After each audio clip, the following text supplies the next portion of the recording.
Hello students, ये आपका part 12 video chapter का पार्ट 12 वीडियो में प्रश्नावली 7.5 में है, जो कि आपकी ऐच्छिक प्रश्नावली है।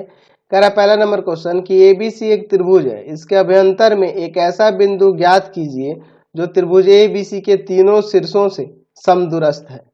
चलिए देखते हैं। हम लोग एक त्रिभुज एबीसी ले लेंगे, ठीक है, एबीसी ले लेंगे। यहाँ पर एक त्रिभुज, हमें क्या करना होगा कि इसके तीनों भुजाओं का लंब समद्विभाजक खींचना होगा। लंब समद्विभाजक क्या होता है?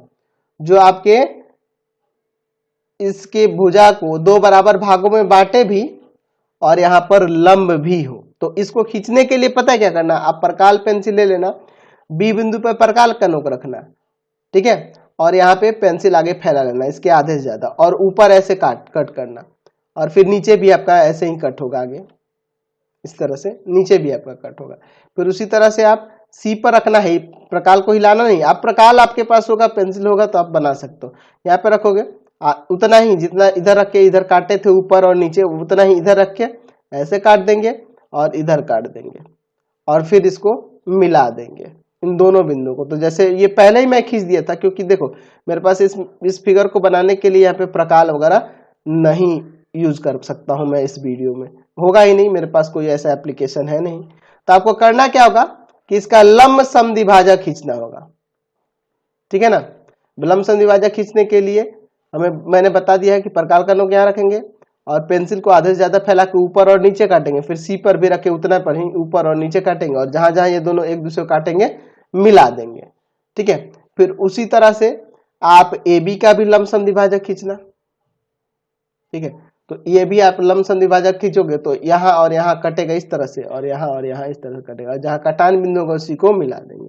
तो यह मैंने लंब समद्विभाजक कैसे खींचा, तो वही मैंने क्या किया कि ए पर प्रकाल का नोक, पेंसिल को आगे फैला लिया, इधर काटा ऊपर काटा, फिर बी पर रख के इधर काटा और इधर काटा, और फिर इनको मिला दिया। उसी तरह से हम लोग एसी का भी लंब समद्विभाजक खींचेंगे, ठीक है। आप लंब समद्विभाजक खींचना जानते हो, क्लास 8 में भी पढ़े हो और कंस्ट्रक्शन चैप्टर में भी पढ़े होंगे, 8 में पढ़े ना जी कंस्ट्रक्शन चैप्टर में। तो इसका भी लंब समद्विभाजक खींच देंगे।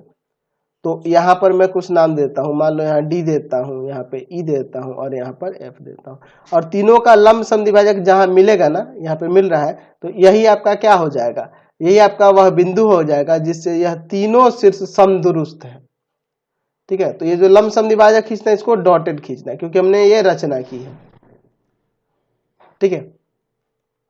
तो लंब समद्विभाजक खींचना आपको पता है, आता है। हम लोग क्या करेंगे, तीनों भुजाओं के लंब समद्विभाजक को खींच देंगे, और जहां पे वो एक दूसरे को प्रतिच्छेद करेंगे वही आपका वह बिंदु हो जाएगा जिससे यह तीनों शीर्ष समान दूरी पर होंगे, ठीक है। तो मैं यहाँ पे लिखूंगा कि पहले क्या काम किए कि त्रिभुज ए बी सी की रचना करें। हमने पहले त्रिभुज ए बी सी की रचना की है, फिर उसके बाद क्या किया है कि त्रिभुज की तीनों भुजाओं का लंब समद्विभाजक खींचा, लंब समद्विभाजक खींचा। तीनों लंब समद्विभाजक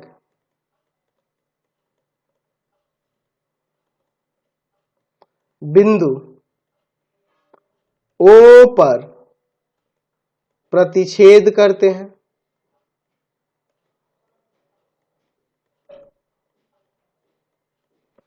इसलिए ओ वह अभिष्ट बिंदु है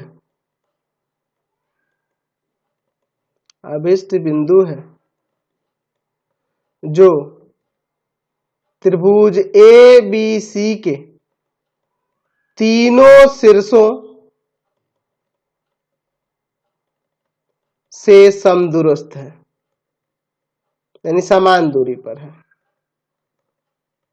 यानी कहने का मतलब कि ओ ए बराबर ओ बी बराबर ओ सी है, ठीक है। यह तीनों बराबर है। आप खींच कर देख सकते हो, अगर आप यहाँ से वृत्त खींचोगे ना ओ ए त्रिज्या वाली ऐसे, तो वह क्या होगा, ये ए से भी होके जाएगा, बी से भी होके जाएगा, सी से भी हो जाएगा, यानी कि वो इसका केंद्र हो जाएगा, जिसके कारण ओ ए ओ बी और ओ सी बराबर हो जाएगा। तो हमें इतना कुछ करना होगा इसमें, ठीक है। तो आप इसको बना लेना, इंस्ट्रूमेंट बॉक्स की जरूरत होगी, और मेरे पास कोई ऐसा एप्लीकेशन नहीं है जो आपको ये बनाकर मैं दिखा देता। क्वेश्चन नंबर 2 देखिए, कह रहा है किसी त्रिभुज के अभ्यंतर में एक ऐसा बिंदु ज्ञात कीजिए जो त्रिभुज के सभी भुजाओं से समदुरुस्त है। तो हम लोग पहले एक त्रिभुज ले लेते हैं, ठीक है। एक त्रिभुज ले लिए, इसका नाम देते हैं कुछ ए बी सी, ये आपका त्रिभुज हो गया।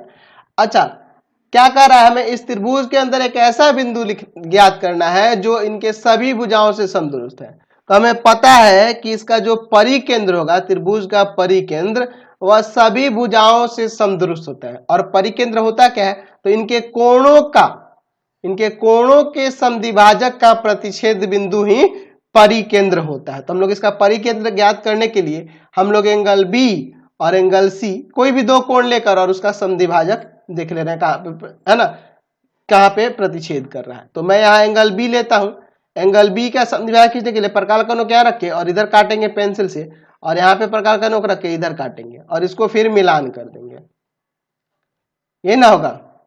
चलिए, फिर उसी तरह से अगर मैं सी का समद्विभाजक खींचूं तो यहां पर प्रकार का नोक रख के इधर काटूंगा और यहाँ पे प्रकार का नोक रख के पेंसिल से इधर काटूंगा, तो ये यहाँ पे ऐसे हो जाएगा। और ये देख रहे हैं कि ये क्या है, इन कोणों के समद्विभाजक है, और ये जहां पर प्रतिच्छेद करेंगे यही आपका क्या हो जाएगा, परिकेंद्र हो जाएगा। तो हम लोग लिखेंगे यहाँ कि पहले हमने क्या किया कि त्रिभुज ए बी सी की रचना किए, फिर उसके बाद क्या किए हैं कि एंगल बी तथा एंगल सी का समद्विभाजक, इसका कुछ नाम देना होगा, इसको बी एम कर देते हैं और यहां सी एन कर देते हैं, क्रमशः बी एम तथा सी एन खींचे, बी एम तथा सी एन खींचे जो एक दूसरे को ओ पर प्रतिच्छेद करता है। अच्छा, तो यही प्रतिच्छेद बिंदु क्या हो जाएगा, इसलिए ओ त्रिभुज ए बी सी का परिकेंद्र है। और हम लोग जानते हैं कि परिकेंद्र, लिख सकते हैं कि हम जानते हैं कि त्रिभुज का परिकेंद्र तीनों भुजाओं से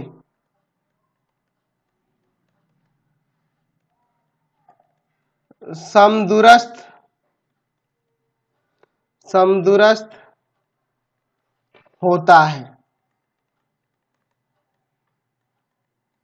ठीक है। तो ये हमारा ओ बिंदु, इसलिए ओ अभिष्ट बिंदु है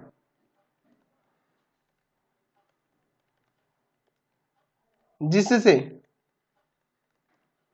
सभी भुजाएं, त्रिभुज की सभी भुजाएं समदुरस्त है।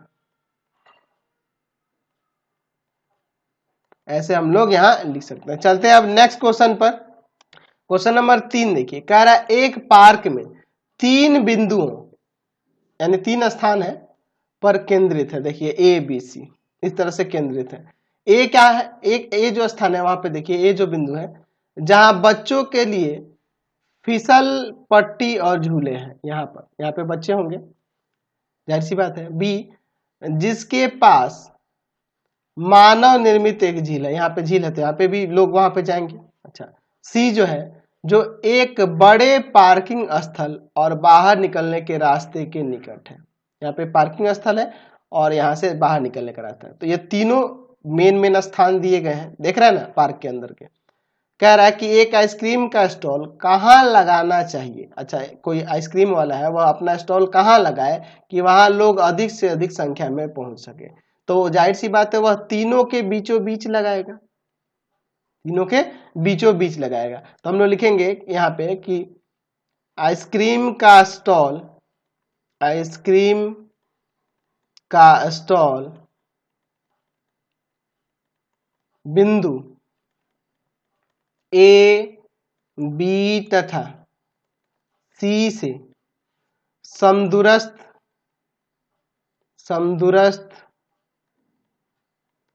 स्थान पर लगाना चाहिए, तभी ना ज्यादा बिकेगा। यहाँ पे लगाना चाहिए। और यह स्थान कैसे हम लोग याद करेंगे?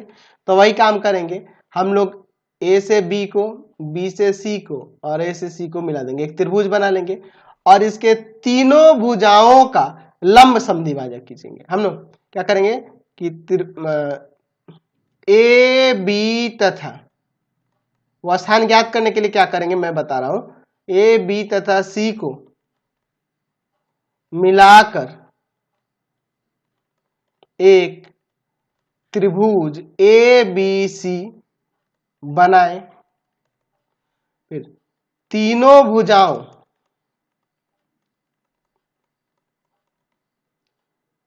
ए बी, बी सी तथा ए सी का लंब समद्विभाजक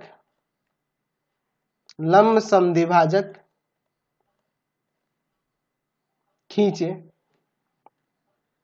हमें क्या करना होगा, तीनों भुजाओं के लंब समद्विभाजक खींचने होंगे और लंब समद्विभाजक खींचने के बाद क्या होगा, जिनका प्रतिच्छेद बिंदु अभिष्ट बिंदु होगा, जिसे हमें ज्ञात करना था। अभिष्ट बिंदु होगा जहां स्टॉल लगेगा, जहां आइसक्रीम का स्टॉल लगेगा, समझे ना। तो हम क्या करेंगे, तीनों का लंब समद्विभाजक खींचना होगा। तो लंब समद्विभाजक खींचना मैंने आपको बता रखा है किस तरह से आपको खींचना होगा, सॉरी, ठीक है, ये ऐसे चला जाएगा और एक ये ऐसे चला जाएगा। तो तीनों जहां पे प्रतिच्छेद करेंगे ये आपका अभिष्ट बिंदु हो जाएगा। तो लंब समद्विभाजक खींचने के लिए आपको पता है कि जैसे ए बी का खींचना है तो ए और बी की लंबाई जो होगी इसके आधे से ज्यादा लंबाई का लेकर प्रकाल का नोक रख के इस पे इधर काटेंगे, इधर काटेंगे, फिर आप ए पर रख के इधर काटोगे और इधर काटोगे। तो ये जहां दोनों बिंदुएं मिल रही है ना, ये यहाँ से एक रेखा खींच देंगे। उसी तरह तीनों भुजाओं का लंब समद्विभाजक खींच के जो प्रतिच्छेद बिंदु होगा वही आपका अभिष्ट बिंदु मिल जाएगा। ठीक है, तो आप इंस्ट्रूमेंट बॉक्स का मदद लेकर, प्रकाल और पेंसिल का मदद लेकर ये खींच सकते हो। क्वेश्चन नंबर 4 देखिए, कह रहा है कि षड भुजाओं, देख रहे हैं इसमें कितनी भुजाएं हैं, 3 3 6 भुजाएं हैं, षट भुजाओं या षड भुजाओं भी कह सकते हैं। और तारे की आकृति की रंगोलियों, यहां देख लीजिए दो आकृति दी हुई है ना, को 1 सेंटीमीटर भुजा वाले समबाहु त्रिभुजों से भरकर पूरा कीजिए। अच्छा, हम लोग 1 सेंटीमीटर वाला समबाहु त्रिभुज इसमें कितना हो सकता है, प्रत्येक स्थिति में त्रिभुजों की संख्या गिनिए और किसमें अधिक त्रिभुज है यह भी बताना है। चलिए हम लोग पहले वाले चित्र की बात करते हैं, थोड़ा सा समझिए। इसमें मैं क्या कर रहा हूं, यहां पर इसके सभी विकर्णों को ऐसे मिला देता हूं, ठीक है। तो देखिए क्या होता है, ऐसे जब मिलाइएगा तो हमें इसमें त्रिभुज मिलेंगे और यहां जो त्रिभुज बनेंगे उनकी प्रत्येक भुजा 5 सेंटीमीटर होगी, 5 सेंटीमीटर होगी, 5 सेंटीमीटर होगी, 5 सेंटीमीटर होगी, 5 सेंटीमीटर होगी, ठीक है। अच्छा, अब इस प्रत्येक 5 सेंटीमीटर वाले त्रिभुज में कितना 1 सेंटीमीटर वाला त्रिभुज बन सकता है, समबाहु त्रिभुज, इसकी बात कर लेते हैं। तो चलिए हम एक मान लो इसमें से एक त्रिभुज ले लेते हैं, ठीक है, एक त्रिभुज ले लेते हैं, समझने के लिए मैं ऐसा भी कर रहा हूं, ठीक है। इसकी प्रत्येक भुजा 5 सेंटीमीटर है। तो देखो हम लोग इसमें 1 सेंटीमीटर भुजा वाला समबाहु त्रिभुज कितना ला सकते हैं, तो इसके पूरे क्षेत्रफल में से एक त्रिभुज के क्षेत्रफल से भाग कर देंगे तो पता चल जाएगा, पता चल जाएगा ना जी, पता चल जाएगा। तो उसी तरह इसमें कितने बन रहे हैं, 3 और ये 3 6 बन रहा है। तो हम लोग यहां लिख सकते हैं कि आकृति 1 में 1 सेंटीमीटर वाले समबाहु त्रिभुजों की संख्या, त्रिभुजों की संख्या क्या हो जाएगी? तो देखिए इसमें कितने आपके 5 सेंटीमीटर भुजा वाले कितने समबाहु त्रिभुज बन रहे हैं? 6 गो। तो 6 गुना समबाहु त्रिभुज का क्षेत्रफल क्या जानते हैं? समबाहु त्रिभुज का क्षेत्रफल क्या होता है भाई? तो होता है इसका √3/4 भुजा का स्क्वायर। तो यहां से हो जाएगा √3/4 भुजा है 5 सेंटीमीटर का स्क्वायर। और नीचे अगर मैं बात करूं 1 सेंटीमीटर वाले समबाहु त्रिभुज की, तो उसका हो जाएगा √3/4 1 सेंटीमीटर का स्क्वायर। तो ये कट जाएगा। तो 6 गुना 25 सेंटीमीटर स्क्वायर बटा में 1 सेंटीमीटर स्क्वायर। तो सेंटीमीटर स्क्वायर हट गया। 25 छक्का यहाँ पे कितना जगह 150, सॉरी 150। यहाँ पहले आकृति से हमें समबाहु त्रिभुज प्राप्त होंगे 1 सेंटीमीटर वाले। चलिए दूसरी वाली आकृति में देखिए, यहाँ पे ये 5 सेंटीमीटर 5 सेंटीमीटर 5 सेंटीमीटर 5 सेंटीमीटर 5 5 ये टोटल 6 ये देख लीजिए, ये जो बाहर स्टार जो बन रहा है इसमें ये बाहर वाले 5 सेंटीमीटर वाले 6 त्रिभुज हो रहे हैं समबाहु। और बीच में कितने हो जाएंगे? चलिए इसको भी मिला के देख लेते हैं। कुछ इस प्रकार से होंगे ना, देख लीजिए अंदर भी आपके 6 समबाहु त्रिभुज हो जा रहे हैं। देख लो 3 3 6 इसी की तरह आकृति है ना अंदर, तो मैंने यहाँ विकर्णों को मिला दिया तो यहाँ पे भी 6 बन जा रहे हैं। तो टोटल 12 बन रहे हैं ना इसमें। 5 सेंटीमीटर भुजा वाले कितने बन रहे हैं इसमें? 12 समबाहु त्रिभुज बन रहे हैं। तो हम लोग लिख सकते हैं कि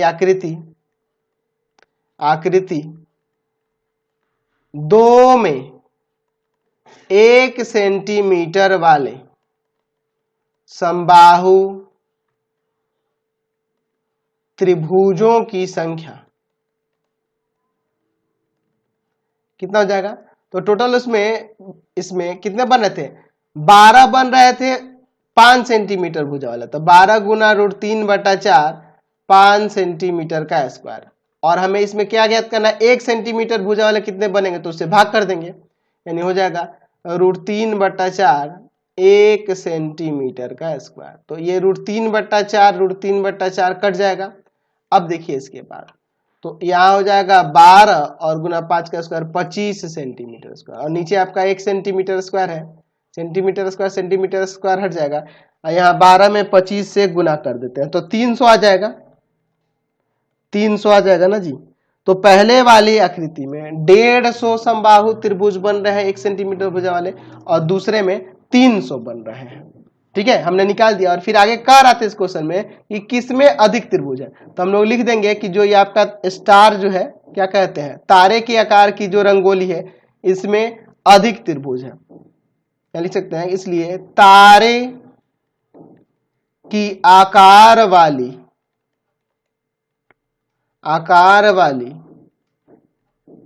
रंगोली में अधिक त्रिभुज है।